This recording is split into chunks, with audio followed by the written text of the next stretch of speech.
Y'all ever just be living, bruh? 6 minutes left on the lunch break.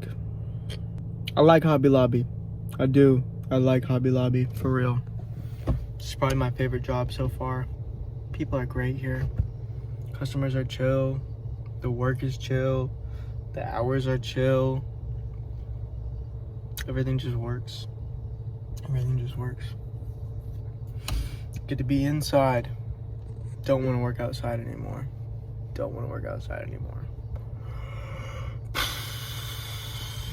Lil bro has been in New York for a month now. I think I just did the second load of laundry since he left. I went through 2 weeks worth of clothes, not doing any laundry. Twice in a row. I got a bowling ball. Like, I just got into bowling, like, I don't know if y'all can see that. There it is. Just got into bowling all of a sudden, like a month and a half ago. Quit jujitsu. Now I bowl. Now I bowl for real. My best is like a 169. Pretty middle. Pretty middle. I might record a leg day. Might not. Might not. I've got 933 calories left for today. I need to consume 150 more grams of carbs somehow. I hit my protein pretty much. I need like 20 more, but does that even really count for real? Maybe I'll just have a ton of fruit. The whip is still the coolest thing ever.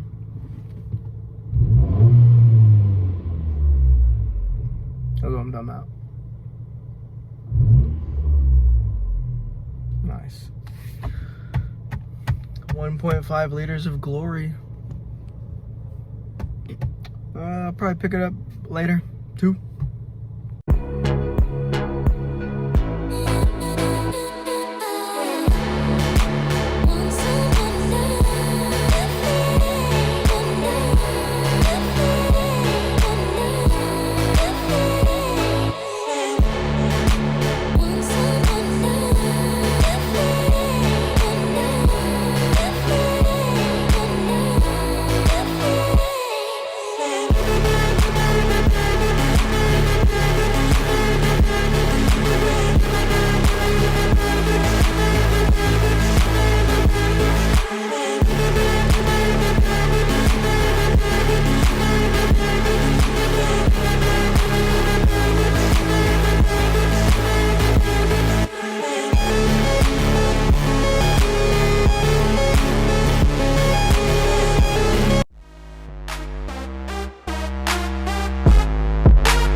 To be angry is to be human. I'm a Jedi. I know I'm better than this. I wasn't strong enough to save you, Mom. But I promise, I won't fail again. They're like animals, and I slaughtered them like animals. I hate them.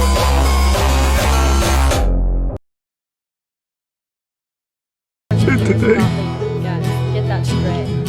I hurt another person.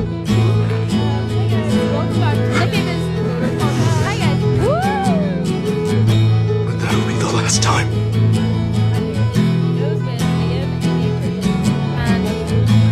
From now on, I'll never hurt anyone again.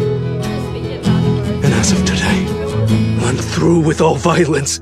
I'm going to be reborn. Make up for it all. Everything I've done.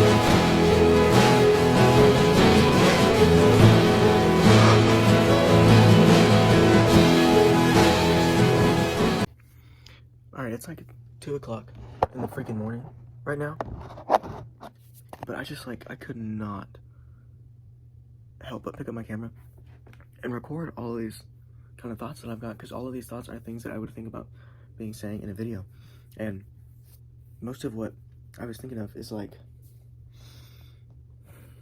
obviously the start of this, like my nighttime routine is like, no matter what kind of worldly things I did in the day,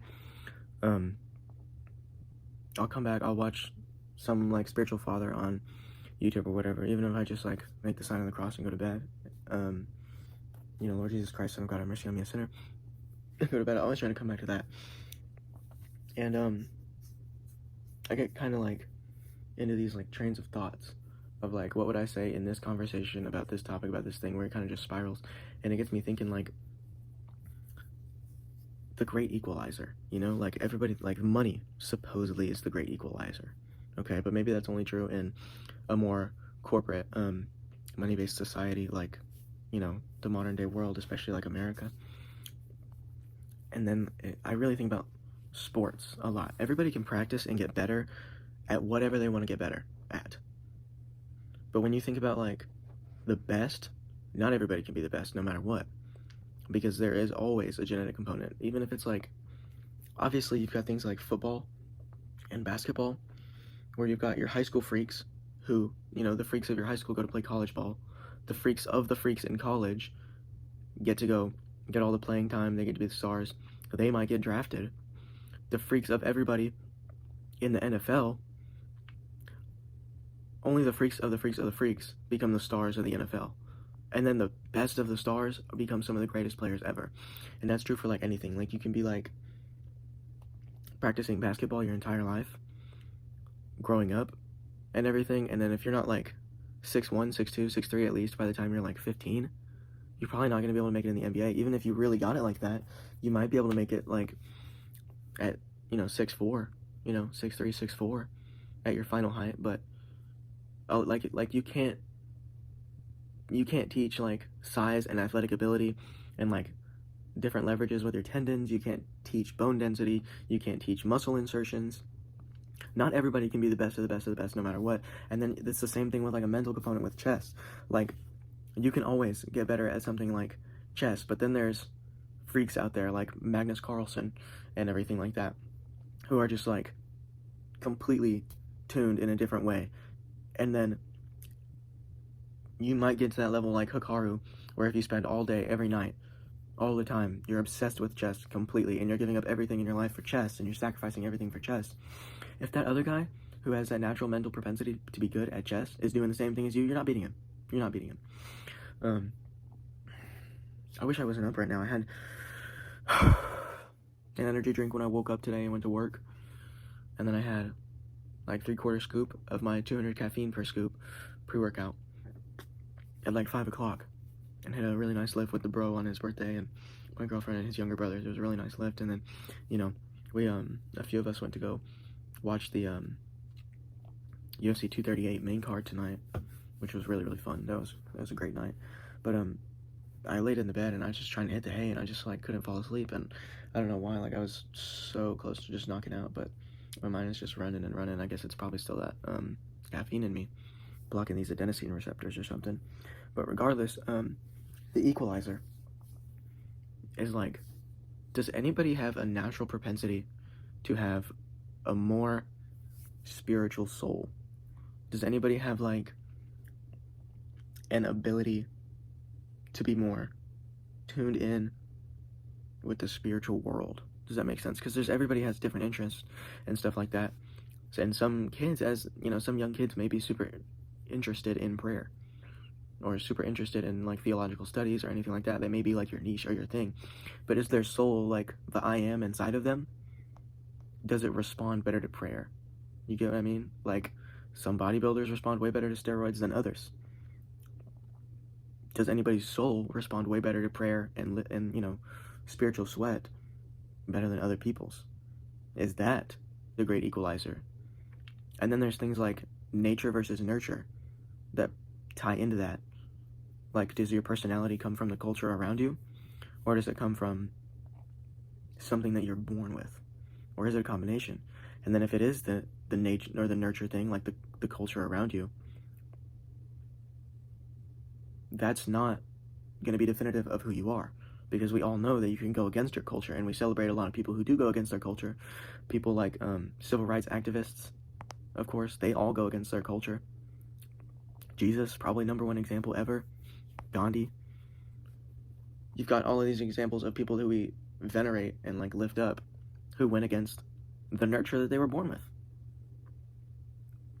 So if we can all think for ourselves, and we all have this ability to be alive,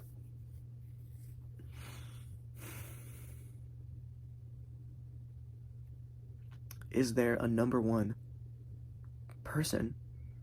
Is there no doubt that someone is going to be more spiritual than anybody else? Is there somebody that's going to be better at fending off spiritual attacks than anyone else? Is that slot still open? Or is it going to be some kind of genetic freak? Everybody, of course, can get better. But is it available?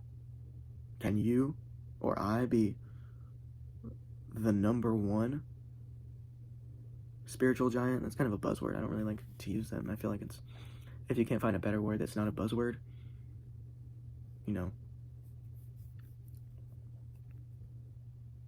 I guess you know what I mean. It's really late. I just had to get all this out right here. It's probably all over the place. I don't even know how much of this I'll cut up, because this is kind of like what I almost want the vibe of the videos to be, is like me just like spilling out all of these words and having somewhere to put them and look back on.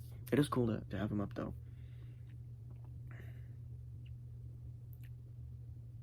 Is there a great equalizer among men? And is it our souls? Is it really our souls?